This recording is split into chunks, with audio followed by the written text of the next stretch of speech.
Bebe kulu nkulabula nze nganze. Bebe kulu wegendereze. Lumu basobola okusirika n'okwata Yekolera n'omusiba. Kane bakeera bakukoye. Bebe was going to make a mistake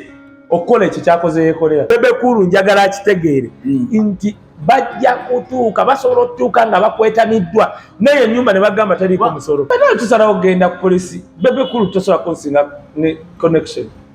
Kikano bano abasajja bayuza basobola okukozesa Bebe wano mu kampeyini akuye ekikopo moza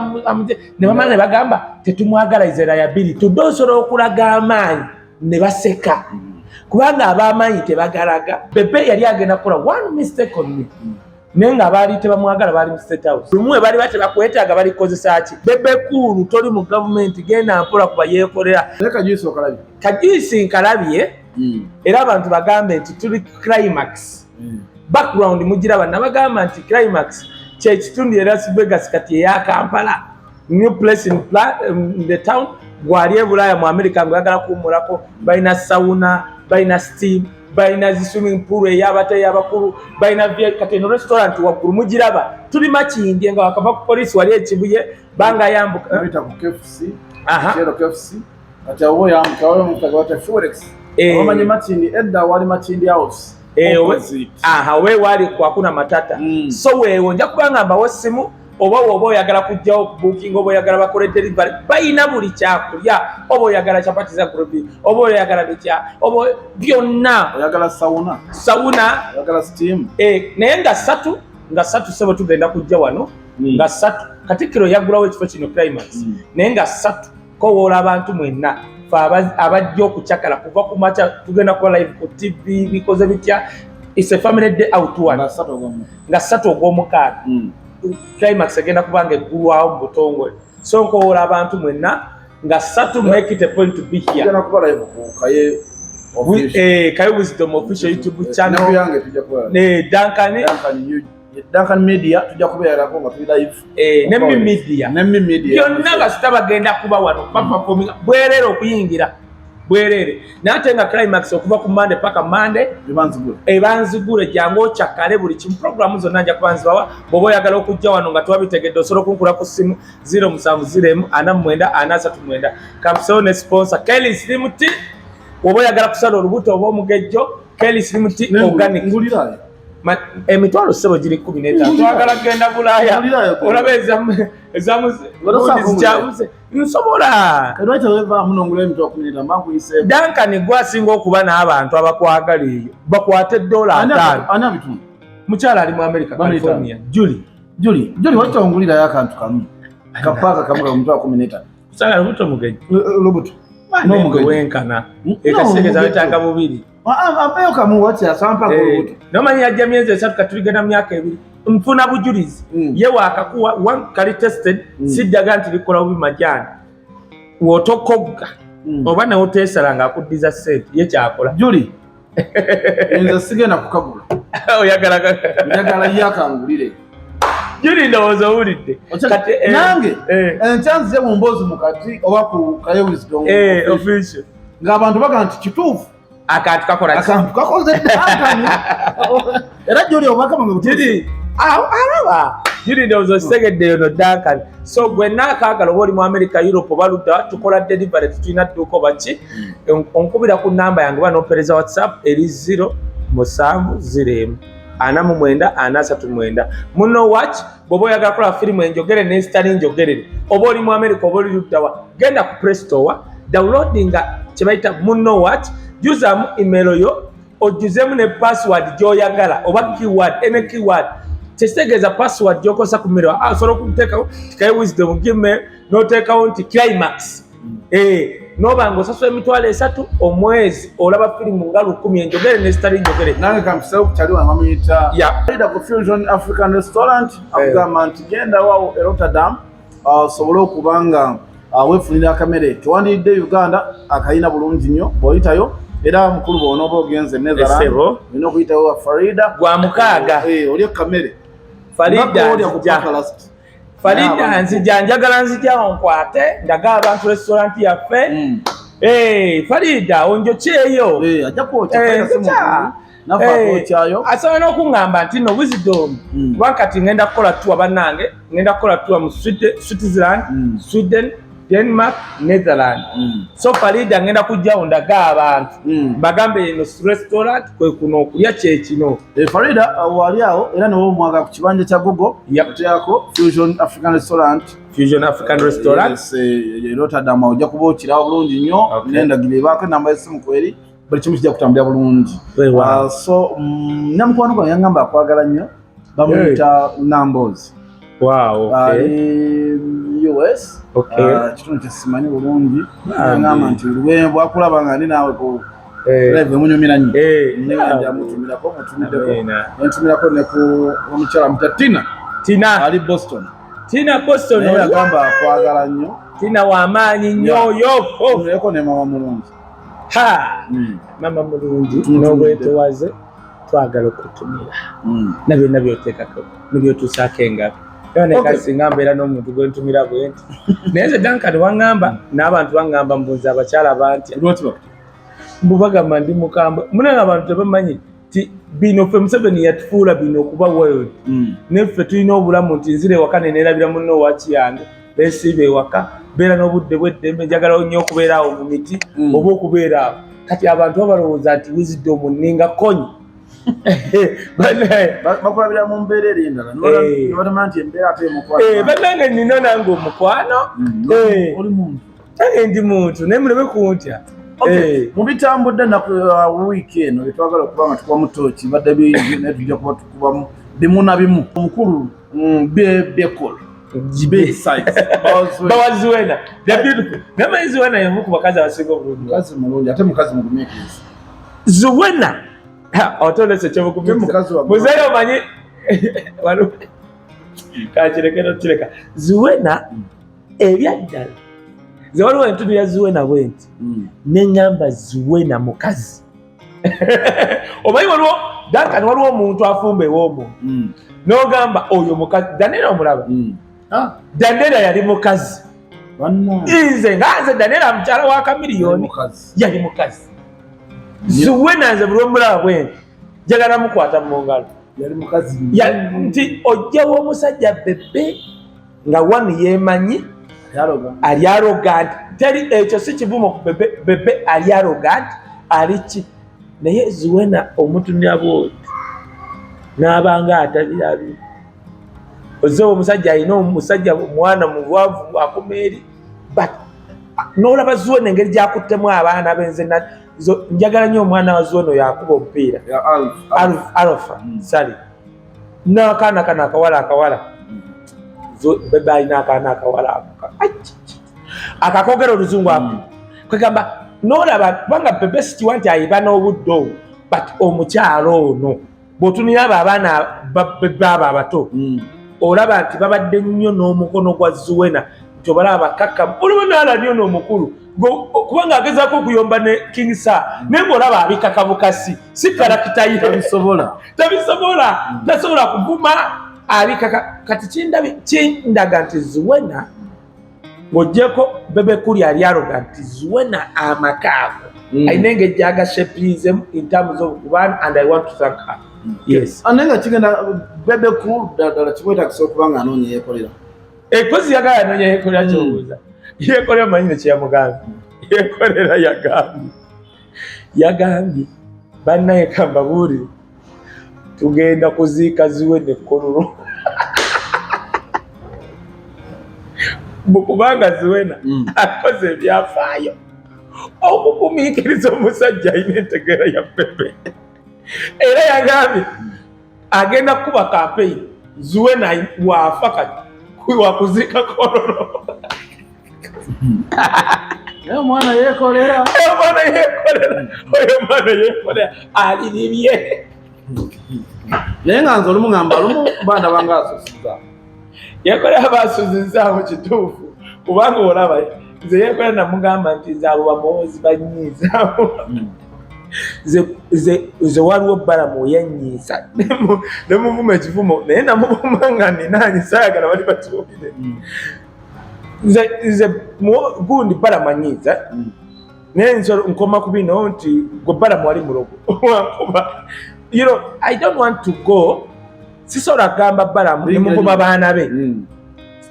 Basagala muvumo esegera. Jagala mujirega bino. Waliwo fudisi, waliyo sitegera nti watula bwa nakiroza amazolo. Nze wenakoma okugenda head on ne Bebe during campaign, and Bebe was going to make a mistake okola ekikyakoze Yekolera. Actually era njagala okulabula Bebe kankubuulire kino sandi kyogedde naye kankimugambe. Bebe government ya Museveni efuga abantu bana. Sare president, Museveni vice president, Muhoozi naddira bwa stadi, mami we ye fourth, kati ewo musanvu yandibadde ng'omusanvu ye muko lwabwogo. Abantu batano mweno government buli omu alina amagye, alina authority, alina obuyinza ne ssente. Bebe waliwo omuntu asobola okukuba okujja ku Muhoozi oba okujja ku ssente, omanyi kyakola? Asobola okugenda n'agamba Yekolera vuma Bebe, oba n'apika Yekolera n'akuvuma, oba Yekolera n'akuvuma nga tamanyi nti alina indirect alina gwagenda oyamba. Kaneba bino bigamba Bebe onoba n'obitegeera nze kugamba kati n'ojja gwe Bebe n'olaga obusungu ku Yekolera, kati oli n'agenda agamba Muhoozi n'agamba oyo omusajja tojja musobola, look he's fighting with this stupid guy Yekolera. Kati baba bakubye wana gune yakimugambye muyanga yakimugambye nti bakulu lwaki olwana ne Yekolera nange yanvuma nene muva. Bebe kulu nkulabula nze nganze omuntu ajja kulaba ekyo kye wayogedde nti wagenze ku poliisi bitya fana tusala ogenda ku poliisi. Bebe kulu tosobola kunsinga ne connection. You cannot. That's all agenda ko DPC nojja noyogera wendi. You cannot. Naye but we restraining kubanga we nagende oyo nakola ekintu olajja kungamba Kaye ajja kubanga afudde nti njabba kola kyenewala, which I don't want to do. Sagala kudda mweso connection, sagala kubira nzeire because namukubira nakola ekintu kano nagira naye ate wisdom waffe mbanja gana sigaze mind kube. Now when the worst comes to the worst, I take that route. Bebe kuru osobola okugenda n'osiba Yekolera is okay. Abo abasajja ba Museveni sale baani lumo osobola okuba ng'olina ssente z'ogoba oba olina ekifo ky'oyagala. Oli najja agamba don't trust that guy. Lwaki? Yalaga obunafu akaana we kanvuma kano n'agenda n'atuswaza, ajja kutuswaza. Ekintu ate nawe nga wakikola tomanyi. Ekyo kyogera tokikozesa ate kuwa oli maanyi kwongera maanyi. No, omuntu muvu kati kankubulire. Bwe nze nagambako Natasha tompula wa kitalo wali musambi wa kyalaani. Yiwa Museveni namuga wali musambi wa kyalaani. Nekisamba. Kozi kyogedde waliyo designer atasamba kyalaani. Buli designer asamba ekyalaani ate designer zikolera. Kati anti abayo nyekyendeta. Naye obukabwe bwaliwo kati ekyo nkigambye sikigamba nkomuntu. Muhoozi abantu bavumye Muhoozi. Muhoozi yakola mistake eji taata yamutuuza n'amugoba kuwa mekomanda n'amukola ki ayige era Muhoozi ayize. Lukira basajja we yamuvuma. Muhoozi n'agamba I'm going to discipline you. N'amukuba skin eno. Kyakostinga Muhoozi owa mekomanda. Kubanga kyajja kibuilding up to paka ku Kenya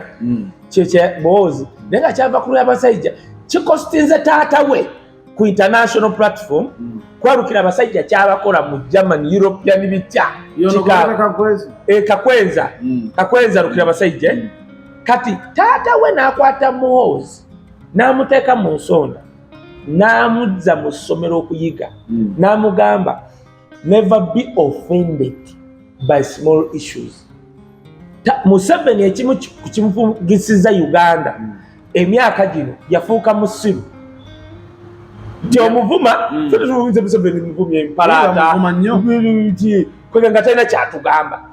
but nenga kukimaso kati Muhoozi njagala nkubulire Muhoozi bukya akuba kakwenza paka kati tumuyisaamu eggaali nze namuyisaamu juzi ne mugamba omwana wa Bobi Wine akusinga okwogera which is the truth sadrak nga musoomooza ayiga okwogera nga buli lwale ya Muhoozi gyakola byayogera abantu ne tebabiwulira. Amuhapo we yabadde wa Kagame Muhoozi yakutte akazindaalo naye eno yayogedde dakika nga 2 naye nga byayogera biri clear. Yes, ate nga biri reasonable nti wampa ente kati nyina bweziti ze wampa bitya nga biri reasonable. Kati naye Muhoozi yayiga tinakola ensobi n'enkuba kakwenza. Taata we n'amuzza wansi n'amugamba you never be a leader. Buli mukulembeze you have to be not easily offended. Kankubulira ekintu inze bwolaba Edimiza yali yayogera ebintu n'awandiikawa yali sister wange ate yali mwana wa sister wange ye yakuba okumuyita naga munonyeza omuntu kubayita naye nagenda wa sister wange nemugamba no bw'okola ebyo ate abantu bajja kulowooza nti kwaye ekyamuluma maama we Edimiza yagamba mbu maama wange yatta taata wange kati nze oli muganda wange yomubopitira ni wano mayinja bebakupe mundu nga bakazi baba rapinga dda tayagala kumanya teri nasala wali uwe musala kumusangawo ali kumazza ati ono musajja gwowulira anono eryakulembera Fusion Band Kasami hoba Kasami abo bazanyira kabo bali eyo kumazzi kati bali eyo sister wange bonna bali eyo pamayinja kati omwana yamugamba there is a guy awandise nakuba bayita jeri kati naye nagaya nemugamba mpuli my sister is anacholi nemugamba mpuliriza yes wanyize naye bino ebyaffe Edimiza tusobola okweyisamu eggaali ate ne twebuuza ekyo kikole ki era ne ngamba Edimiza yakuba kino muga Edimiza nze ndi fine bitya naye kati singa ajja oli n'akola keyosi nawe eddaka nosoloka ye naye buzidoomu kati kijja kunze anti sister wange n'akitegeera kwaye ebino yali tabitegeera byakweyisaamu ki gaali Bebe Cool nga bwe nkunyonyodde ku Muhoozi ti Muhoozi bukya akuba okay kubanga yayogera kyamudisipulinize Muhoozi taddangamu kuba muntu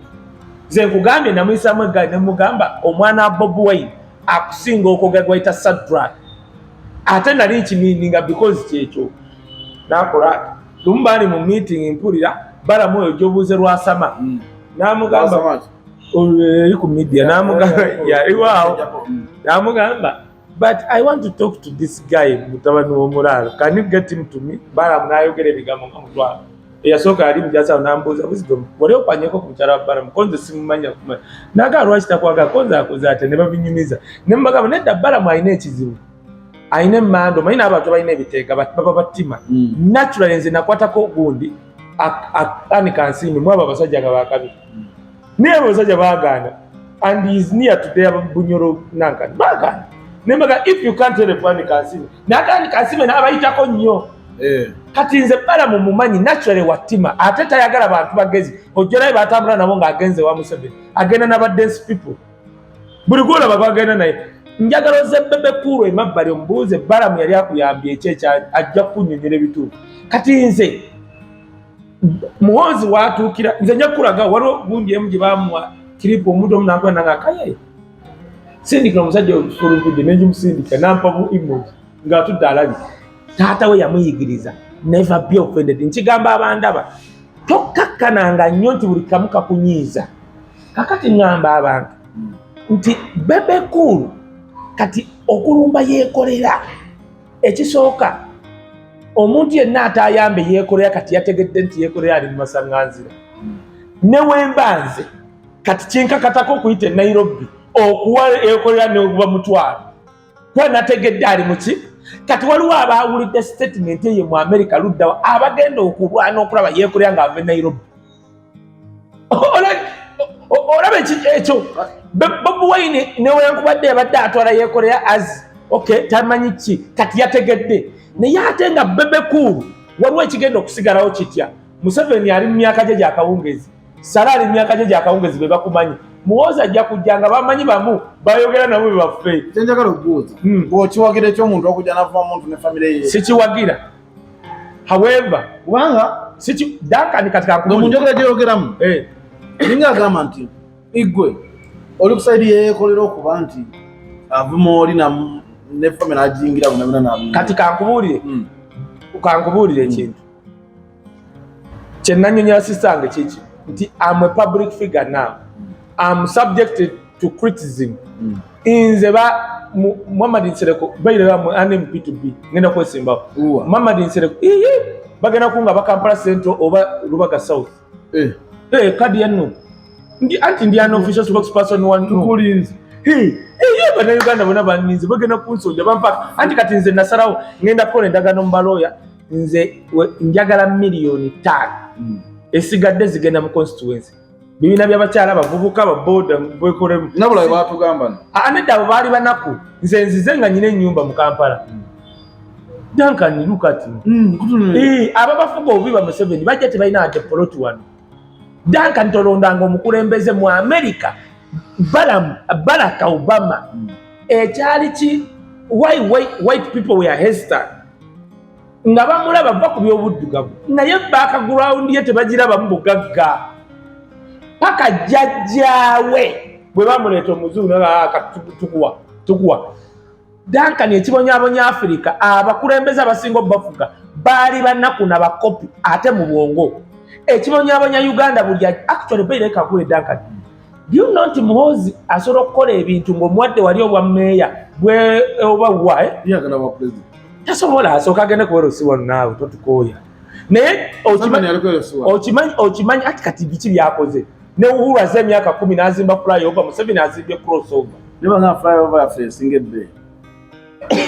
taweza na kilomita 5 buli luguudo lwa Kampala balukolera bilioni 11 milioni 9 za US dollar zibaita Silk Roads mu nsi yonna bazikola between 1.5 to 3 million dollar bachane basingo zikola ezo zose zita mazi izi nguudo ezaka Uganda buli kilomita gyobala boti bilioni 11 nga kati oyo omusajja ngaza muwuliriza naye ate Muhoozi kati kanze mu kya Muhoozi ezijja kukiri ekyo nga yokoleta Muhoozi kubanga akolidde mu bugagga alabyeko ku bantu asobola okujjanga waliwo ebimunyiiza ate okusinga ku taatawe era nagamba abantu bw'olaba akalulu nga kazzeeko Bobi Wine ne Muhoozi nga bavuganya genda osale enkoko y'embaato oba biki ogirye otegera nti Uganda egenda kukiwuka kubanga Muhoozi ne bamukuba akalulu I believe gwe nali ndabyeko asobola okukkiriza nti bankubye akalulu kati kyekiddako n'akola nga Uhuru kyobala yagamba Uhuru mukwano gwe Kagame kojjawe kubanga they are the same tribe mate naye Uhuru mukwano gwe he visions Uhuru kagamba agobera Uhuru basooka ne bamukuba akalulu ngazze naddayo n'atula kuba minisita n'akomawo n'awangula Muhoozi n'esimba Bobi Wine basobola omukuba akalulu n'akoma kubanga Bobi Wine akulaga ayagala kuzzawo bisanja 10 n'akomawo nga 10 biweddeko n'awangula ndi Muhoozi can do better far better than taatawe kubanga ye Muhoozi mulaba akulidde mu bulamu bwakulidde amanyi amasanyalaze amanyi enguudo ennungi amanyi okunywamu kabiya taata we ali mu kulya muddo muwogo mufumbe nakati oyo atugasa ki ku mulembe guno ku baana baffe nga balya chipusi nkubuuzizza kati nze siwagira ku kino kyenkugamba muntu avuma beyond however tuddamu obuuza nti Yekolera yatandika ddi ovuma Bebe kati kankubule Duncan buli wovaayo bwoti n'ogenda ku baba ng'oli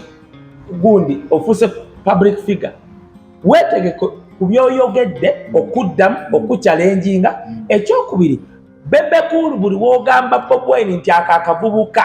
kitegeeza Bobi Wine bafanatics be bagenda kulumba ne kye balina nina katono nnyo Duncan nedda sokolinako ngambe naye kyempakanya nina katono nnyo nedda kyempakanya bw'oba olumba omuntu ayise nzikiriziganya nawe ku kino bw'oba olumba omuntu ayise Bobi Wine ka Bobi okomawa nze Kaye oli wansanga nyumba naawe kituufu nze naawe tamanyi gyetuvudde tamanyi kitugatta tamanyi naki kiddako kati oli wansanga nyumba naawe ate naye nakusanga ku kigendo kunaiti olwokuba kyali wange naliko okuvuma ebintu ebitakwatagana kitegeeza tamanyi kwatagana yange wakati bana basala tebevumidde myezi ebiri kituufu bali mu myaka 10+ ligenda mwabi nga bekola ki bevuma kitegeeza nti bali ekintu kyabwe kikola ki okulaga nti ndi mukwano gwo Kaye nze okulaga nti ndi mukwano gwo tekinneetagisa ate kumala kukuba mu muntu gwe nkusanze naye byenkola ebikolwa byange gy'oli bimala okulaga nti ndi mukwano gwo naye mulamu muno betulimu nti waliwo obulamu obutali bwa social media Uchage mulambo omuntu ti kayuzo mwali wo lunaku bobera ko ngiko ne family yo ino mwana wo mutudda omunyumi yako ngabine ya social media siyo ochagera so kati nze obuzibwa nga we buli Duncan ko nange nkuba amanyi mbozi mukatu manyi nkuba stonna bakumpuliza sikiriziganya na muntu kati boreke kati kangubule ebyadda simanyi muntu kale wasola vuma Zuwena okujjako kati olabye Zuwena ye muntu gwe tulabidde emyaka bannange ebyaddala ng'ogabambe kikazi kyattu olabeko omukazi nga nze kati nze simanyi oba Zuwena ayomba n'oyomba eva buli womusanga kwegamba ndaba kati nze nga Duncan oli kyali wange kati gagambe kati ffenna tulabidde Zuwena emyaka kati nekusanga ng'ovuma Zuwena wadde Bebe taliyo ansanga tulwanye kati ajja luvannyuma okumanya nti ekinnwanya kwe kuvuma ki sigamba nti nnyumya ne Zuwena naye kwegamba Zuwena ye muntu gwe tulabye nga n'omusanga bali mu bbaala olaba akuba bbaawe bw'amaanyi adda ku ssimu n'anywa banaye nga tomulabye oba ng'alumbyani kwegamba nate Zuwena baawe ne wazina n'obuwalo banange bbaawe ne wazina baawe ne watambula bwati namusanga kwekizo yesu kati olaba nti Duncan ffenna tukkiriziganya omuntu avuma Zuwena oddako emabega nogaweera eminati kati nsobola okugamba Natasha nti butuuzi wa kyali naye perspective si kimugambye nti tamumanyi kati gwe gwayogaye Natasha akubuuza omuyani aŋŋamba ekyalani okitegeera kati ejja kubuuza gwe gundi nakulabawa sikkiriziganya na muntu kiddamu kugenda personal kale tugende personal nga tuyobamu kalulu okimanyi bwe twali mu kalulu twerumbanga ne Bebe awo tewali nekagwa kati watuwaliza kalo buli muntu awazzeeyo mu bulamu ozeeyo tulizoninge Bebe mu bizonizi nze kyenagamba ne kojjange Frank Kashima ne mugamba togenda kuwangula mitima gy'abannayuganda ng'ovuma Bobi Wine hooligan ne Andu Mwenda twesange kulu ne mugamba Andu Mwenda ayina oli omwana kojjaawo muhoozi but buli gy'okoma okuyita Bobi Wine hooligan that is an abuse nze kati kyona kinyiiza kwekusaba muntu nga Gashumba alowooza mbu ategeera ekijja kunsonyiwa manyi yalowooza mbu ategeera era amanyi najja wano amanyi mwe yasinga wonna onokutegeera naye nga munnaye kyenazuula mbu n'owekibuya musinga otegeera abatambuza ekigambo anti kakati kojja wange oyo bulaba waliwo abantu abatambulira mu bulamu bwe bayita life of denial Duncan tuli wano tusobola okuba tetulina kikulu naye nga tuli bamativu tusoke ekya tujja kuba bulungi Frank Kashumba kojja wange oyo ansesa yagamba abawala alina kintu kyeyakola ku kooti yawe nga batwala sepa mutwe ningalaba ne bana yatwaine yerabidde tamanyi nti naye empigo zisobola omuddamu mbwenga anti engeri gye bali ne Mozi kojja wange oyo mulaba yagenda n'ajereka abawala b'e Uganda n'abagamba kale n'otundi obuwala bw'e Uganda bumisinga gundi periods ate omwana wange amisinga Friday kati musiri wansona namulabako nga noya Sasha Bright ate kati yagala jogera ennyumba nejja gokyali awo amanyi tulina ebintu byetwogera olumu nga twerabi nti Sasha Bright amwanda lulusu ekikuwesa microphone ne kamera kunoonya kyogenda kuba bannayuganda kitegeeza nti buli kyokola tuba tukiraba olumu ne tusirika olw'okuba nti tuli basajja notuyita basiru kati eyo benda namulaba nga avuma abawala b'e Uganda ne mutunuulira ne mugamba naye nga ffe nga Sasha Bright tumulaba yabwenaye najja ng'agwirana ng'avugana eri natuyana nasana entuuyo nga eggulu yavumya abawala b'e Uganda ate naye kirala abantu abo baba n'ebizibu lwakuba batambula mu the life of denial weyavumala ovuma abawala b'e Uganda twali tetumanyi ti ne muwala we asula mu bitebe bya bbaala omuwala okunywa n'agwa mu bitebe bya bbaala kitegeeza omuntu yenna asobola omukozesa kyangu nnyo katika audio ne kalinkinga naye mwana wa mugagga kyasobola okunywa n'aggwera nga muwala n'agwa eri mu bitebe ye kennyini yakeefulumiza kawulire yakawe nagwa kaweere oli ne kaddiba so therefore tuvudde ku kintu nze mbadde ndowooza nze ndowooza yange nandisabye Bebe ate by the way Bebe oyo omulaba Bebe ng'oggyeko ebintu kale ebyekunyiiza Bebe anyiiza buli mwakimanyi nnyo naye Bebe mu kunyiiza kwe nze kyemanyi wanalaba vidiyo eno ajja kweddamu waliwo kintu kye bayita kweddamu Bebe muntu asobola okukeera ku makya ne bamunnyonnyola ntuba Bebe kuleko gy'oliko ng'oyaga kutambula ne muwoozi neeno oyo mwana omulaba mwesonyiwe kubanga abanyankole bemmanyi betambuliramu abanzaala abalinaanye awo ku basajja bano akeera enkya nga taagala kuba nze Bebe yali agenda kukola one mistake on me naye nga baali tebamwagala baali mu State House and Bebe oba wakana kibuuza essale and he was going to make a mistake kati kankubule lwasa yali agenda kukola mistake yali agenda kufiira mu komera abaali tebamwagala kyobola baali baleese omuchina George ne mbagamba teri muchina gwe bayita George omujapani we mulaba gwe baleese ku Supapa Supapa tamubangako wadde statement nkyogera nze sigendako mukomera ku lwa Supapa naye njogera ku social media era bankubira amasimu mbamanyi wisdom va mu bya Supapa omujapani agamba nti Supapa yanzira bambuuza mu kooti ogwo muzeeyi babaayo naye simanyi lwaki tebaanalizinga bino bintu ne bamugamba yakubba ki n'abyogera namugamba leeta receipt naga receipt zina oba yagala yabigula ku online bannange ekyo ekigambo bwengula ekintu ku online they send of course ojuzamu email na bitya bakusendingira message which you can retrieving messages okimanyi ekyo you retrieve ne zidda yalimbye kooti nti yabigula ku online talina receipt retrieve the messages kubanga oba ojuzamu either email ne simyo era bakusindikira kituuse wano osobola okugenda boti ne baziretrieving ne bazireeta tazirina ekikubya Supapa bana abasajja bamukooye Bebe kulu wegendereze lumu basobola okusirika n'okwata Yekolera n'omusiba kane bakeera nga bakukooye kati nga banoonya ngeri gye bakwejjako ne bagamba muwoozi gw'obalira mu future namuga tokwagala omusajja oba mukyawa yagenda kusiba oli omuganda Yekolera abakubye kaati kubanga nze nkubuulidde ze natandika okuttuuka ne Bebe nga mmanyi agenda kukola one mistake naye ne bakambe nayogera nawo kubanga nze nali nkimanyi Bebe nze muganda wange yandaga Bobwine fe twagendanga ne Bebe nga twogera n'ebitaliyo Bebe nga yalina okusinga okuyimba wano bali bagagamero nnyo abantu bano kyewandiyize gavumenti terina mukwano gwayo mabala mobaloza wagirimu nnyo bala mwagibba mu anti nebyobyo basobitwana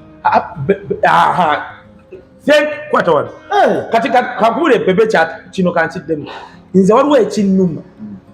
kankibagambe bannayuganda era nkisaba Bebe nti abaana abamu abeesonyiwe actually singa Bebe teyazzeemu Yekolera nagenda ebyo bya kooti kale nasigala banga beekuba ne Bobwine kati kangereza Bebe wetwogerera URA yamukuba omusolo ku kisyo yasemba ekiwaatule ndi wano kinnuma n'okunnuma nti Bebe engeri gyayagalamu gavumenti ku musolo gwe bamusaba tebagusaba Abitex ne gwamala doyingira mu system talina kyakola ku Bebe engeri gyakoledde gavumenti bala mutagusasulanga Bebe nkubuulya buuza bala twava ku URA bala yeyandeetako wenalindese mmotoka and I was discussing that naye nga mu system ku masimu ge nakuba ne bandaga omusolo gwe bakuba Bebe ekiwaatule nawulira nga kinnumye Bebe awagira wagira naye nawulira nga kinnumye kubanga mwana wa nambi n'ekintu wano naye kati olaba gwawagira mu movement afiirawo ku bantu be musinguza akulembera URA akimanyi lwaki bajja ekiwaatule ne bakuba omusolo ogwo gwonna nga bakimanyi gwe bakuba mufu kitegeeza kyekino kyogamba eno gavumenti erina mikwano naddala nga sinoogu kankule Duncan you can be a westerner naye nga toli mu saako za family zize babala bwe batuuka okukuba bakukubira ddala Bebe kulu njagala akitegeere nti bajja kutuuka basobola okutuuka nga bakwetamiddwa naye ennyumba ne bagamba taliiko musolo kuba nze bwe ntunuulira nnyo ku bantu abasinze okufuna obuzibu babeera ba mu gavumenti nnyo bali bagamba nti otakambwako abadde bwate oyo wamaanyi kati okyaka so batuna n'obalabako kitatta omulabako kati ate yalirudda nasanga kitatta neŋŋamba Mukama nasanga kitatta nga naye ali kwekingirisi nga nze mpita obuyisi awo mukopi gyawo ng'atandika nayita obuyisi paka sale we yali aliira nentandika ku mmere ya sale okugirya nga kitatta atudde kubasemba kitatta gwe twogerako yayimirirako n'ayimiriza Museveni mu konvo naye nga kitatta oyo yayononako ku bulamu bw'abantu nze yayononako booda yange nate nebagitwala nebagitwala yayina ekkomera ewabbako booda nga bagitwala omanyi nga tuvudde ku mbyaki baba kitatta baliwo Chitata tina bubbi bali bana ba boda news ibane misango mingi iza nokuta ochagira kati sawa mu bintu bino betukola mu government manya nti enja minzo okubanga bikyuse era bwe nanze nsasira nnyo omuntu atwala na yesiga munagange mu government wala kiri mukujjako President Museveni Sale ne bannabo abatono abasobola okugamba nti kino kibeere kati ate ne Bebe kino kyemmuwa njagala ayigire ku Rwagadi Rwagadi manyi nti muwagizi w'enaale naye olaba bamukuba obucupa teri amukuba bucupa ate ali silent talaga malala talaga bwite Rwagadi akuba bwate essimu nali ŋŋaanidde lumu ewaka nga nkimi n'akubira Sale bwate essimu n'agamba yogera ne mutabani wo nze agaanye wano njagala kuvuga Rwagadi niyo tonese empija abantu babiri abasobola okukuba essimu ate oba ya Rwagadi basobola okulwawo gikwata sempija asobola n'okuba mutoyi n'akubira Sale n'akwata naye abasajja abo nga tebeeraga ku maanyi ge balina tonese empija lumu Museveni yakubira Sale n'agaana okukwata essimu nga balina ensonga zali bakubira tonese empija n'avuga n'abeera ku boda paka kapeeka ng'aliwo ati Museveni ali ku ssimu amuzeyi tusemaganje osemanyi bitya ku maanyi tonese empija yandibadde naye agamba ku TV nakutte Wisdom ne mutwala good connection badde nsaba mukulu Bebe abasajja bano nze nvaisingiro mbamanyi tudde osobola okulaga amaanyi ne baseka kubanga ab'amaanyi tebagalaga naye nga kubanga bano abasajja bayuza basobola okukozesa Bebe wano mu kampeyini akubye ekikopo Moza ne bamala ne bagamba tetumwagala is a liability Bebe olaba basobola okutwala ennyumba yakusaasa gwe omanyi Amina kyali akola kusaasira byagala njogere ennyumba eri wafute cyane kusaasira Amina yali asasulwa kunaaza kusaasira muteesa takyalina nnyumba Bebe kwegayiridde oli kyali wange nze nkwagala naye Bebe bano abasajja buli Muganda naddala ali wano baba bakunoonyako lumu we bali batebakwetaaga balikozesa ki basobola okujjako ogwo omusango gwa Yekolera ne batunda bati ne bagamba there was a mistake here wakozesa bubi n'amaanyi wagenda eno n'okola kino okakanana n'ennyumba gy'ozimbye ku ttaka lya egenzi okitegeera yasibira ebintu byakwata mpola nti bwotulira kyaliwo otula sipapa aliyeyo otunuulira kusaasira kusaasira ku kabiina ke bannaayo otunono waboda wabadde yogerako kitatta bonna buli omu gyali Mukama yakola ki yamanyi sawa nze nsaba nnyo buli gamba bamulazeeko nkugambye obadde tokimanyi nti ekiwaatu nze nakuba nentegeera ebintu nempulira ennaku kye bakoze Bebe baamukuba omusolo talina nusu gyafuna kiwaatu nga balinga abakuba omusolo Bobi Wine so Bebe genda mpola ku bantu abamu that is my worry Bebe kulu toli mu government genda mpola ku Yekolera Bebe kulu osobola okulumba Wisdom kakati yes nondaba nga ngenze ekitali actually bayire kakubule Bebe kulu asobola okunteeka ekitali ne bagamba don't worry gwitufayo genda ekitali nengenda emyezi egyo nenkomawo nenkola bweyo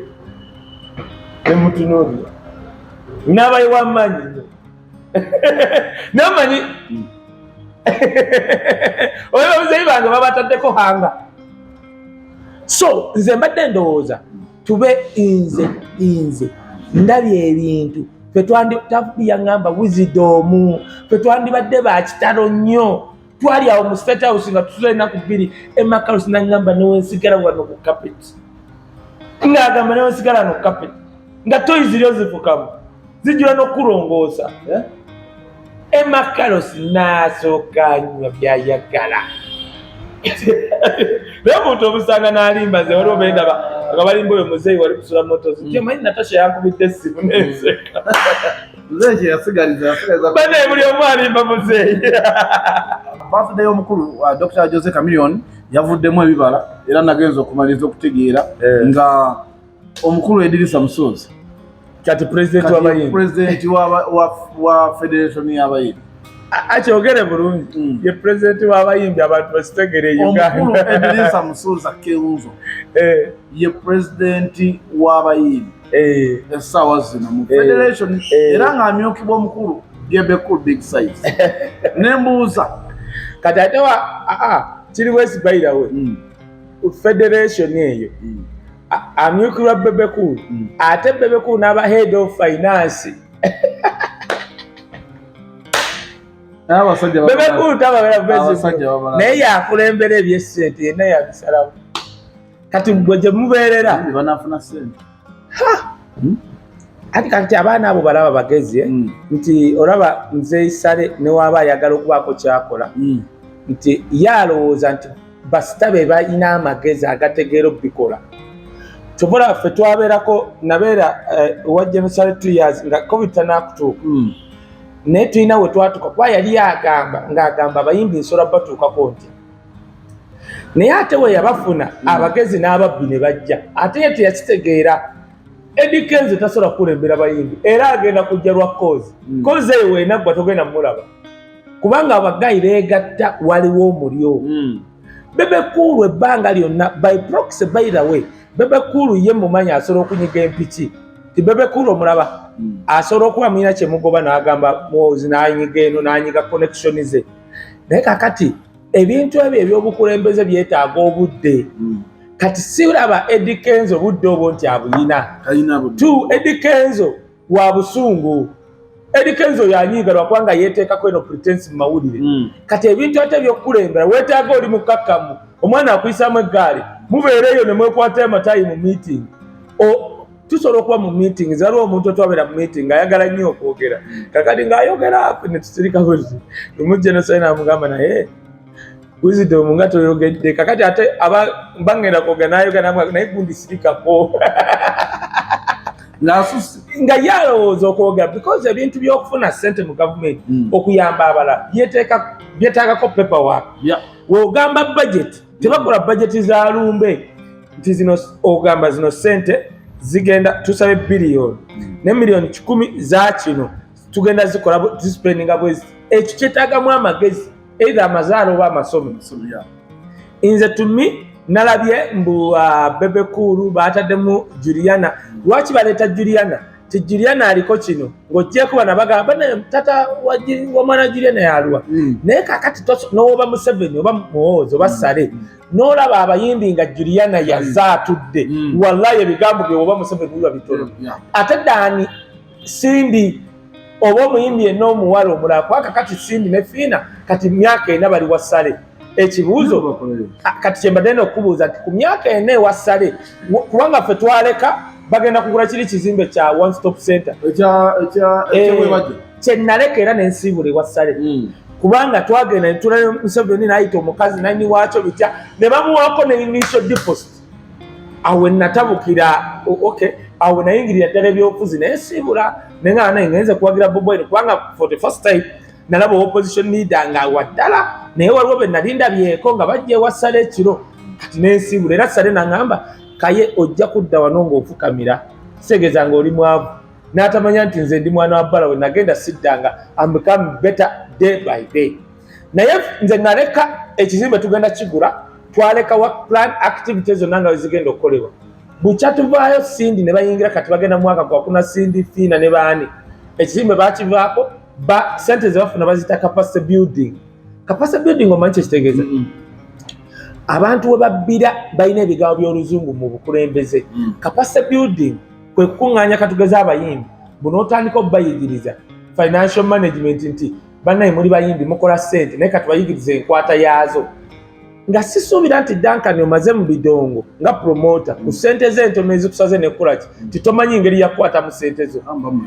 abo bakola workshop ezo bazibaamu ssente akola nti nkuŋŋanyiza ba Duncan n'abaana balala 10 n'abala nti babawadde musayinize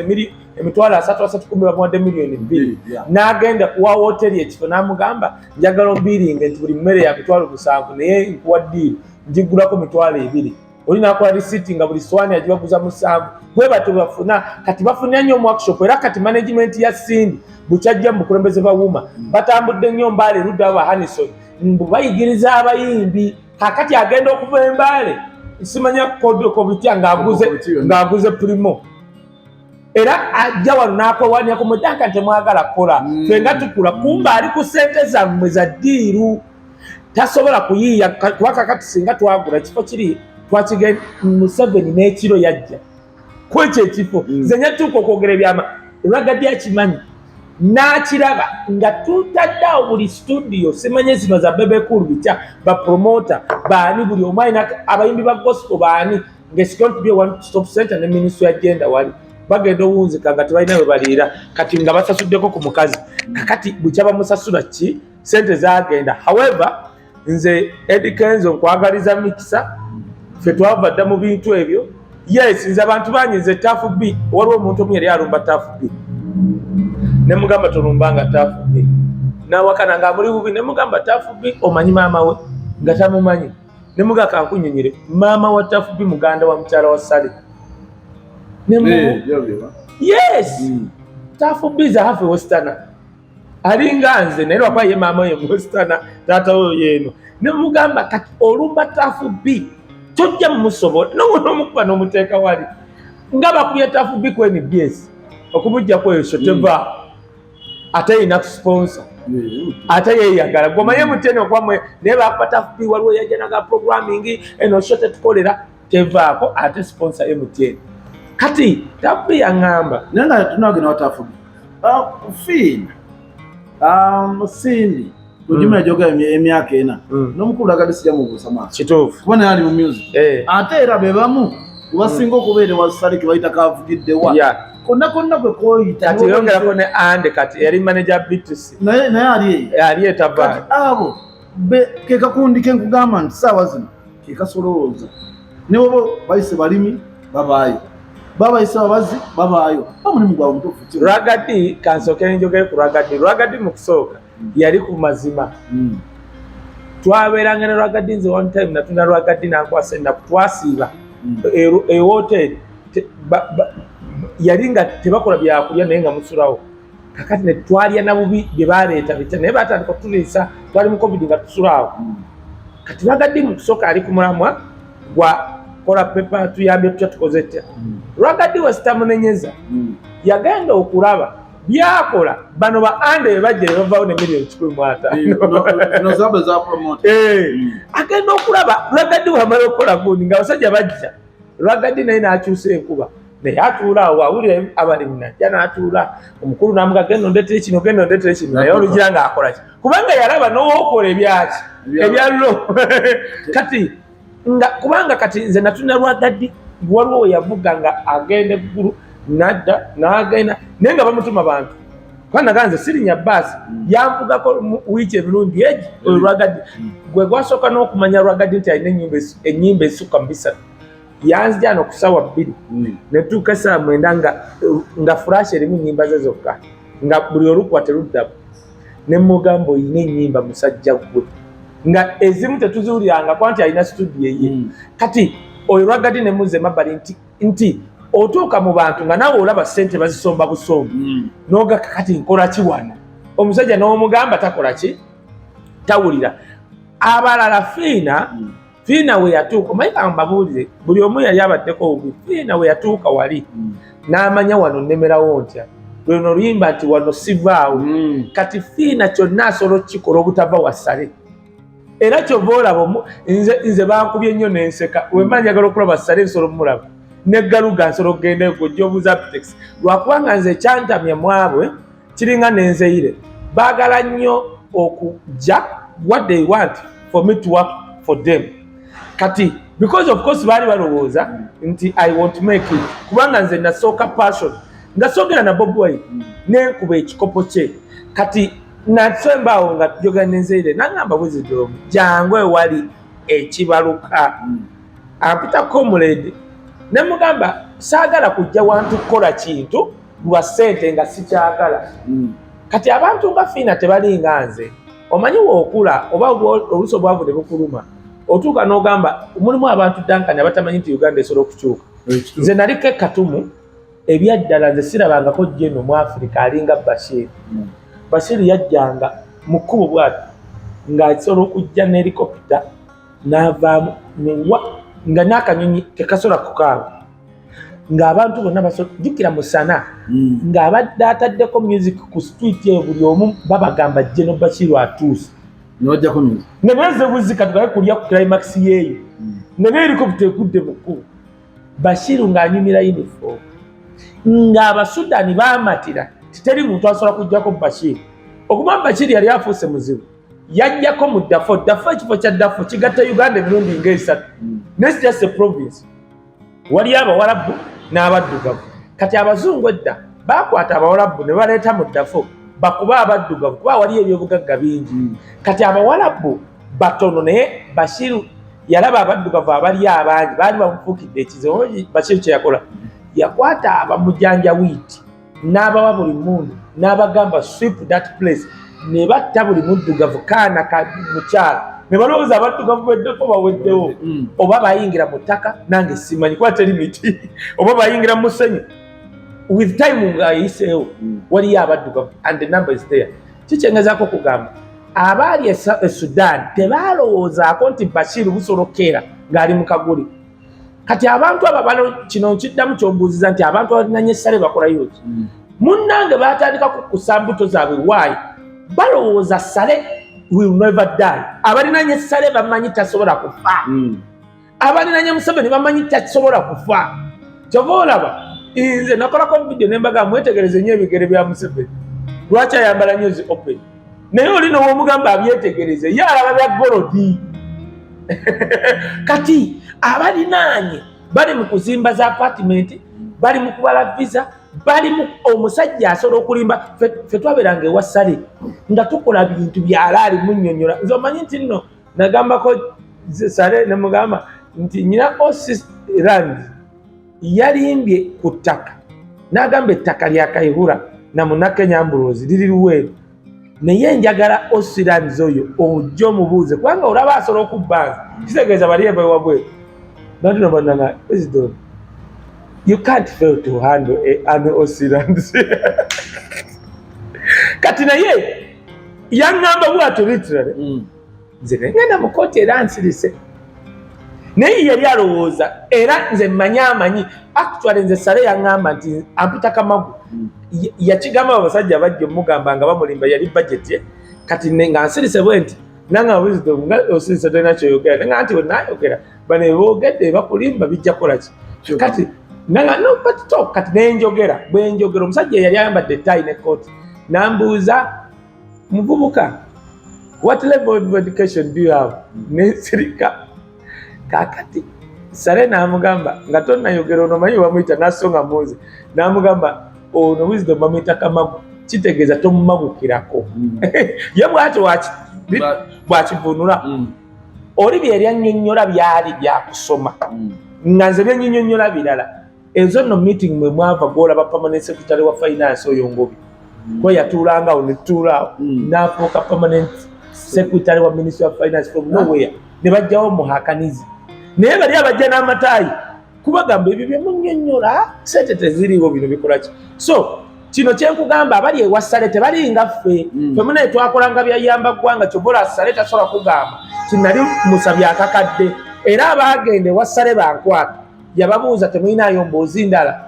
yabuuza abaseemu ayi Wisdom muyina fayiro ye nga yali abasabye sente nti nedda ate iso nedda n'agamba muleke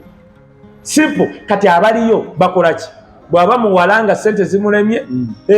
ng'akozesa ku kapito ye bw'aba mulenzi ng'ayiiya awaata enguzi bwe kasi toba ne proposal kati ekyo kyekinnuma ku muzeeyi wange ssale because ayagala okukola naye abamulinaani bakola nabo kati fe abaali bakola ebyalaali byatutama ate engeri gye tuwagira ennyo Bobi Wine because ze nali mbaddeko ewa ssale Apitex oyo yayogera oba ki n'agamba omanyi Apitex gwe olwawo okutegeera lwa nsonga omutwe gwo gwonna gujjudde ennuupu neŋŋamba nti Apitex era we nayigira nti Apitex ne waba ne ssale naye ssale akimanyi nti ono wa nnuupu era ekyo ne kinjigiriza kuba nawulira ssale akyogera ku Apitex so nze nsobola okwogera n'enzeire ono ku bintu ebirala naye ku by'okuwagira namugamba ebyaddala nasalawo era nze kyekyo nze kubanga nze kankubula eddankani nze okugumiikiriza Museveni omwaka omulala ndya bbi nze okugumiikiriza Museveni actually kubanga Museveni tasobola kwegamba is a diminishing return tasina kyasobola kunyamba okumugumiikiriza kyobola newaba ku TV I can't watch fochobola ffe tulina TV zetulawa eza America MBC2 bitya kubanga naye mulaba ku TV ne wajja kwogera mmanyi alimba. I rather sit nze okulaba Museveni olunaku ngenda n'ensibe wa Sale wiki namba nga siridde kubanga Sale mu bintu bina byagenda okungamba bakkubi agenda kunnimba mu kimu n'ekitundu nga biramu naye enkola yabyo olaba oyo Muhoozi Museveni for the first 10 years yali wakabi lwa nsonga abantu abaali bamulinaanye be bano Njuba Wakana Rugunda Samu Njuba Nadduli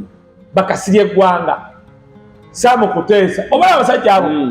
aba basajja baali bakolera ggwanga kyobola ogende wa Samu Njuba wali mukyala we olabanga si kyosubira nti balina kalina zaakeedi kubanga bakoleranga ggwanga Nadduli ne mu nyumba ye temuli mu ntebe kyobola mu myaka 10 egyasooka Museveni yakola nnyo. Now laba Muhoozi teyayigira ku Museveni taata we myaka 10 laba Muhoozi abamwetoolodde ng'ogyeko amakudde ebbala Kabande yeeyita Omuganda Munyarwanda munnange nno Andrew Mwenda buli dakiika ye aliwo okubaza kwogenda nga kumakakaza ani omulala Frank Gashumba kojja wange nno Frank Gashumba naye talinaawo kintu kitambula na kimu n'ennyumba gyalimu manyi engeri gyagigula yali agipangisa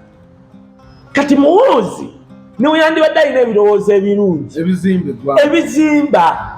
yeetolodde nno omuwala Lilian Abe yakulira awo Kodi Kampala we yasomera mumanyi bulungi yajja n'ajerega Bobi Wine n'engakale yabona omukazi yali omunaku n'ekimuyimirizaawo kimutuusizaawo fe abamu tukimanyi oyo yatambula ne Muhoozi kati yagamba oyo muwala yagamba Bobi Wine mbu Walagi tasobola na kujja waabo Bobi Wine najja abantu baba bati kiringa nono minisita yafudde yayita Bobi Wine nti Bobi Walagi kale era addemu amuyite Bobi Walagi so mu bufunze kyekyo kitutte wala n'abantu badde bayetaaga okumanya kasobola Kenzo tasobola esooka wa busungu wa lunkulu wa ntondo tosobola kukulembera abayimbi abo ng'obiina ebyo ekyokubiri amanyi wa kabi yalina contacts olaba yazima good Big Eye kati yeetutte London Big Eye agenda kuba ne show Big Eye eyakabi mu London toginyenyera amanyi connection oluusi okayibuza osobola okusaba connection naye nga nayo kenyini omuntu akubuuza naye kakati kyaliwo kakugambe olala oba oyaga tujja kikola Eddie Kenzo nze ne manager nayogedde naye ekiro kyali wange nali mbaddeko vidiyo ze ezasooka nga muyambako bitya but Eddie Kenzo nsaba asolovinga ekintu kya Baghetto Kids nze kankireka wakitegere kya Baghetto Kids mwe mulaba abo abaana omanyi nti Patricia asolofuna olubuto wane Uganda naye okimanyi nti oyo omwana musuuza abantu ati kati kangubuulize musuuza akitegedde kubanga nze abaana beebo abaana abo waliwo ebintu ebimu lwakubanga nze era Eddie Kenzo za neewuunyisa nze yandibadde njagala nnyo tubisirikira busiriikiriza naye abaana abo bandibadde financially nga bali bakabi naye ne financially naye nga waliwo wezaatuuka ezimu ezabulira eyo naye Eddie Kenzo akitegedde nze mmanyi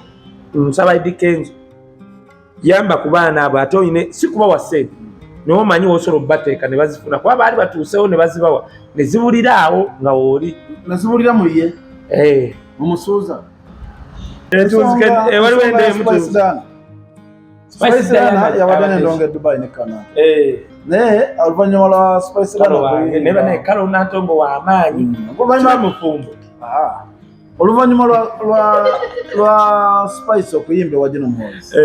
abaana ne bateekayo aposinsa za musho e Dubai tetugendayo naye bwe yabadde ayogera yabadde n'abaganze ndi mukyala anoonya ssente enkya oba ndi bwanampita nze nja kuyimba enkya gondi bwanampita nja kuyimba mundeke noonye ssente kuba buno bulamu bwakuyimba era abamu yagadde abagamba nti alina ssente zyawaddeyo $5,000,000 asasulye abaana abatalina we basula babita bed space nabuganze nkola binyumira ate nze nkolera kulwanirira oyo muntu atalina buyambi so ensonga eno erekawa emirimu egimu no kakati nze lwakubanga Roger yanimbyemu nze singa nabadde Roger sandikiriza Spice kwogera kati nandi mukkiriza n'ayogera nga wayise emyezi 3 ekyo kyennyini kyoyogedde yandisirise n'atayogera kati olaba oba kati nze kati kankubuulire Bobi Wine yagamba mugende munoonye ssente mu Burundi. Bobi Wine yagamba mugende munoonye ssente kubanga ezo ssente nabo si zaabwe. Adamu n'abagamba nti bali abasajja ssente ze bayina zaffe bwe babayita mu zino ne muzijjeeyo. Kakati Spice singa nadde Spice nandi soose nenkomawo wano nensooka nkola byenkoze ebyo byakoze neŋŋamba kati kubanga Spice Diana kyayita mufa abamu tukimanyi ne lwaki yagenda wemuka okuyimba kati nemmala kubanga manyi Spice alina enamba ya papi n'amunyinyira kwanze nze bampitangako mbega naye nga byenkola Bobi Wine yaŋŋamba direction Wisdom waliwo akoze kino kubanga ndi official spokesperson wa Nuku. Kati Spice kituufu njagala okugamba abantu tukkirize nze Segirinya n'ava wano n'amala nnyamba n'akuula miliyoni 2 ozijja ku muhoozi najja bw'ateebwa Bobi Wine n'amugamba nkudde muhoozi miliyoni 2 naye 10 kyekino najja n'angamba Wisdom miliyoni 10 ziizino ne mugamba oke naye 2 by'okudde bagayekola ki nti angayo ekola kino ngenda muliba nze ngenda kugamba ekintu kimu ebimu lwaki Bobi Wine abeererawo Segirinya baakwata Segirinya balina kye bamugamba okukola ne bamusasulako bwe bamuteeka n'alinnya kooda paka magere n'agamba naye kyemadamugamba Kaye oluvudde ku ebyo nti emirimu gy'abantu abamu tegigenda kwonooneka lwa nsonga ngenda kugamba ekintu kimu bano abasajja balina ebintu biri balina obuyinza ompulira babagambe nti Kaye ng'ogyeko gwe kati ndi kugereza bayimbi babagambe nti Kaye nina sho enateete olina ogiyimbako jjukira balina obuyinza oba ogenda kukola oti ogiyimbako Duncan nange ondaba nze wano nti Duncan waliwo enatuuka nenkubira balera muge nga anytime ng'ekigere kimu kiri wabweru wa Uganda ekimu kiri wano kubanga omusajja agamba oyagala obulamu bwoba toyagala nze bajjako omusajja ankubira ku Vegas ku makya nenkula case ne kakalamu ne bakeerawo ne bagwa kava naye nga abali mu kwera mu Vegas basirikale nga balina kunjerera era Kaye ne mugamba bakuteesa manyi ne gy'ova mbadde simanyi nti wedda nti agenda okuntima naye mbuulira ekintu kyewali oyongedde ku kintu kye bayita bulaalo ne mugamba ogenda kunkwata no fine nze nakulya mu barracks manyi kye bayita ekkomera manyi kye bayita ndaaki akolako ku training kubanga abaana baba officers batutwala yes ogenda kunkuba kasi n'okuba kibooko 10 mayindi zange zijja kuba zikyuse nti n'onkuba 3 I'm okay. However golowooza ogenda kunkwata bagambye ogenda kunzita tugenda kunzita but after badde nsaba nze njagala nnyo ngambe bano abantu nina kintu ky'enjagala okugamba abantu Spice Diana n'abantu abamu nga balina talent zaabwe nandirowoozeza tubaleke tulinde mu campaign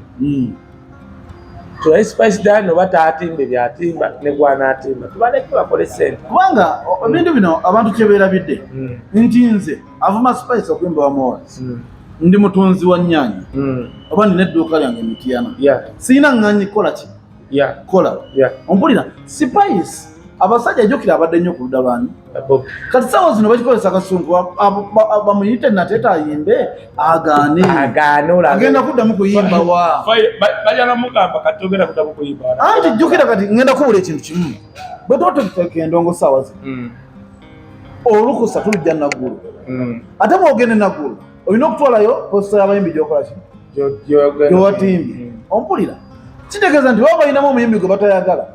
oba togenda kukola onfuna kitegeeza Spice mumutumye addeewo ennyimba zayimba atule butuuzi agenda kukola paka kuba bali abasajja bebagaba olukusa oluyimba e Kampala wano mu Uganda yonna saawa zino tulujja naggulu ne bagaba olukusa ate balina amaanyi mangi nokujja ko byonna ne bagamba musolo gwe tukubanja mu kitito kati okola ebintu ng'ebyo nze ngamba twandeesa abayimbi ne bayimba gye bayimba owulira ne bakolayo n'essente kuba ne Bobby akimanyi abantu bamwagala ku ki mutima okitegeera naye bandeesa abayimbi ne bayimba olw'okusigazaawo emirimu kyova wali olabyeko Bobi Wine ng'avuga ne Bobby wali olabyeko ng'avuma Spice Dad kati ekinoma bakadde ebyo bavuma Spice ati kakati nze kyenjagala Spice nze kankule nze bangamba nti ndi mbega naye ng'aba Nuupu bwe bantumye Netherland ogende wa Mama Susan ne yakulembera Nuupu Netherland kati Spice kasita omanya ng'oli mu bitabo ebituufu n'ebyowagira n'otonyiiza na bano balina buyinza kubanga kankubulire tosobola kulya Spice bw'omanyi kye bayita Spice omuteeka mu kkomera abasajja basala n'omukima y'ekiro si alina ebbeere eriri etanakugwa balikomyawo baliyonse basala oleeta embwa ya German Shepherd neyonka ebbeere lya Spice ne ligwa omanyize omuntu bw'avuma Kaye nsooka ne ŋŋenda mu profile yo ne ntunuulira ne nsomako ne ndaba gwani ne ndyoka mmanya oza bwe natulaba buli agatusaze mu Share Spice e Dubai ng'omulaba yennyini yeetaaga buyambi ekisooka ate ekinyagala Spice sente bw'azifuna tazira yekka azikwata n'amanya nti jjukira ne mu kunona abaana Nobu be yanona kwaliko sente za Spice yandiziggyeyo naye nze kyensaba Spice abakadde yetanyiikira Nobu as an institution era kyakikoze n'ekirala Spice kuba muziki kuba mwaniriza eri gye yagenze Mbarara yagenze Luddawa yabadde ku university eri Spice stick on that as long as abamu bajja kutegeera bino bye twogera tonyiiga bali abatakutegeera bajja kutegeera oluvannyuma bano abasajja Duncan bajja bati ne bategeera okukola mulimu ki nze nagambako kyali omu nze yantasa yali Lwamiti you know nti bansindikira email ya $1,800 nga zintami twatutudde bwe ku New Vision Lwamiti n'aŋŋamba nedda waliwo omugayi mu URA ate akwagala n'amukubira awo gayi n'aŋŋamba nsindikira gundi eyo simulabangako sikolanga ki okimanyi nti nga email gye bampeerezaako tin kyeta taxi identification number nga ya mu Pakistan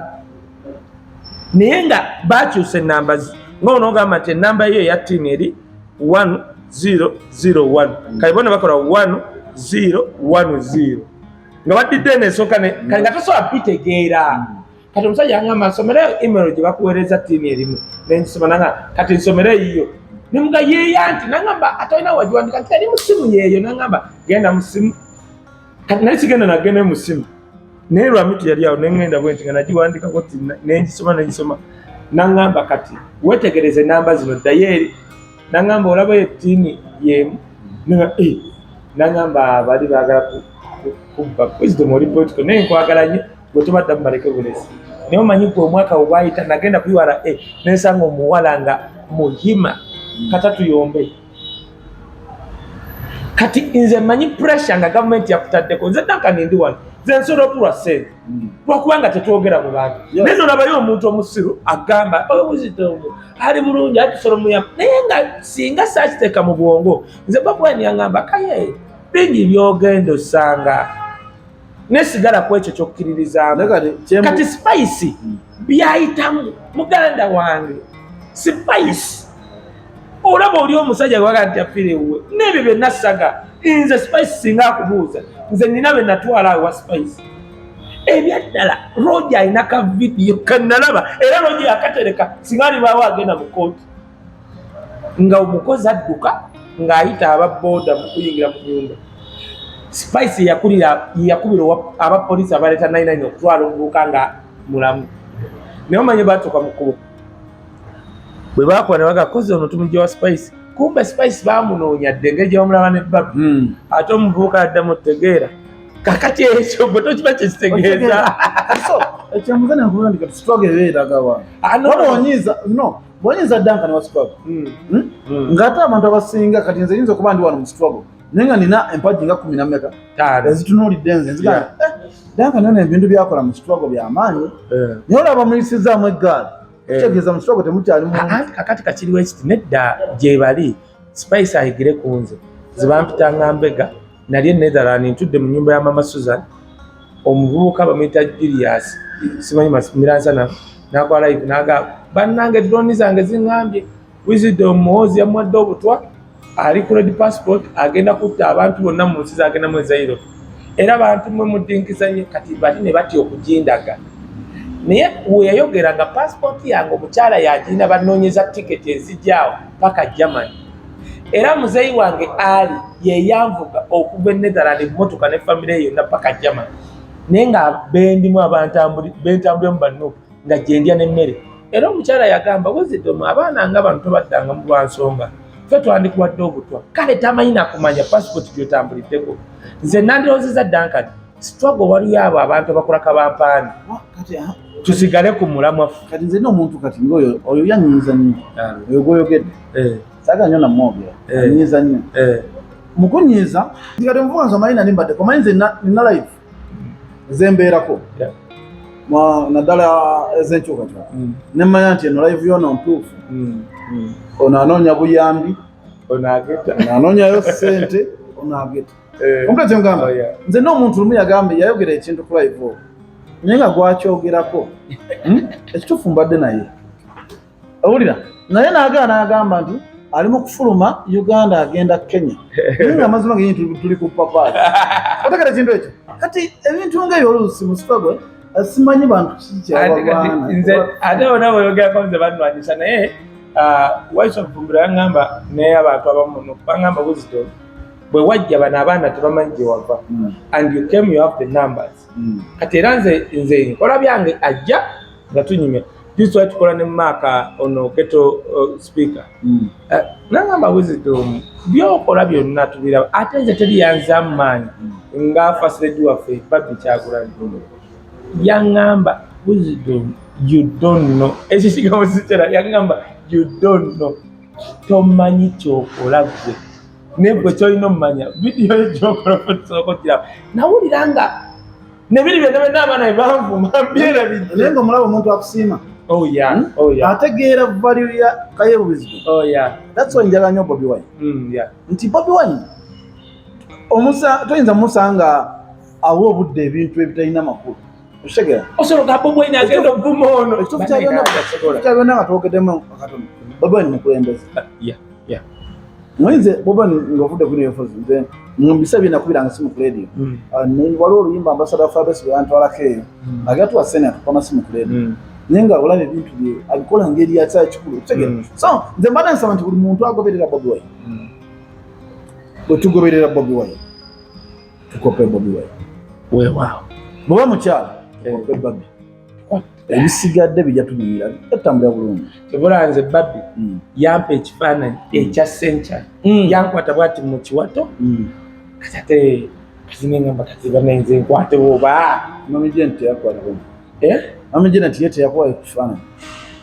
nali saagala naye yakimpa era abantu bonna nyina gundi we Nakaseke MP yangamba Wisdom twalabye ekifaananyi kyo mu group nga kyaba MP banno bonna ne basirika kubanga our first aid takiwanga muntu nti ayimiridde n'abakwate bwati gwebbaawo naye nawulira kubanga ebyaddala nze isu gye nali nfunye yono Headmaster wa Simaaka eyali agize Solomon kati omanyi oluusi tukozesa ku network zaffe kati nakosa network okufuna ekyaliwo before Bobi Wine kati nenkwata n'ekifo kati Katonda laba bwe tufuna ekifaananyi era ffe twakigaba ku social media ng'ali bwerere bamukutte bitya kati naye wenkifuna nenziruka mwana wa Koza Mutale yasoma security system ebyo bitya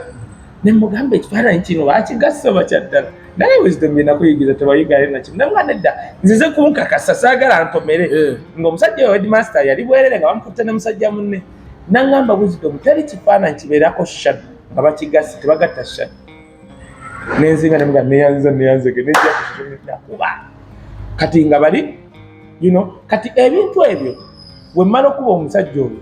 nabeera abankubira nze omanyi nze ekintu kimala kunne madanka nenkubira nesimu nesooka nzijjako ennaku 3 kati Headmaster oyo waliwo eyamuleetawo teyalina kuba na Headmaster naye era tugenda okukaanya yaliko ku pata emu eya Muhoozi kati naye olaba nze byensolo yitamu nengenda ne mu Komero Road defendinga Solomon Kampala naye because nkikola lwa passion kubanga gwogambye nti Bobi Wine leader wamulabako muganda wange nagamba Kasuku nze naliko ne Bobi Wine tugenda kulya ssente nga $5 million tuba tugenda ne bankubira essimu nenga nga baŋŋamba maama we afudde kati Bobi Wine avuga tuli no escalating nga empiira gikola giti nga obutala bonna babusizza tugenda kulya ssente Bobi Wine nangamba kiki nemugamba bangambye maama Kasuku afudde Kasuku nga tebakwatagana na Bobi Wine Kasuku ebiseera nga wagagamera omanyi Bobi Wine kyakola yakyusa bukyusa mmotoka yambuga mpaka waba Kasuku nampa ssente nangamba Kaye olaba nandiyingiddeyo naye ndabyewe era emmotoka y'ekisajja kiri kaŋŋende kati wanzijamu ewaba Kasuku wafunda okuwetera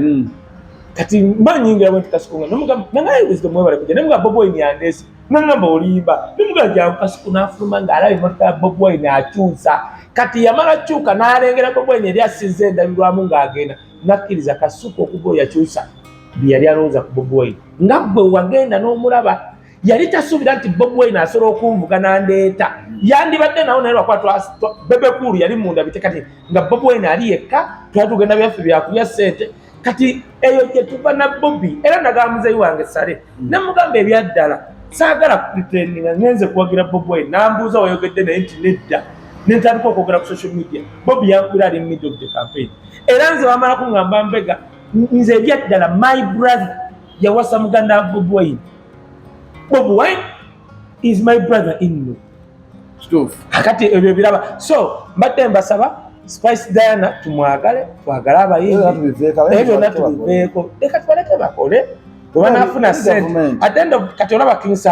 kisaawa aba mugagga ng'aguze emmotoka oba azijjeewa ng'agenda akima Bobi Wine ku kisaawa so tubireke tubiveeko bw'ogaana Spice Diana kukola oba olemesezza abavubuka balala nga 12 okukola kuba omuntu lwakola endongo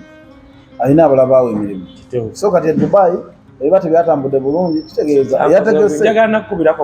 yategese mwamukozi obi nendoza tusibulire negamba Farida nti sabirako ku bantu tiketi Farida nzija mugo omukaga nga kugwa Netherland Kaye mu musindika wajja Netherland okubanga atambula ajje ku fusion restaurant awo nsonga nawo ne sita zeta nabagala okumukyaza nakyali wamuta Ismaplo ali awo naye Netherland naye ndozo ojja mumusangayo ne bannange nakyo katukyogere bambi wokwata content n'omujjanga YouTube ya media Kaye Wisdom tabiga logo ya YouTube yoli nasobola okusanga omuntu ng'ali mu streaminga bwali oba ku page yagajjako logo naye mubeere bulungi mweraba naye nga tetulina katono nnyo nze njagala okweba kati ate ekirungi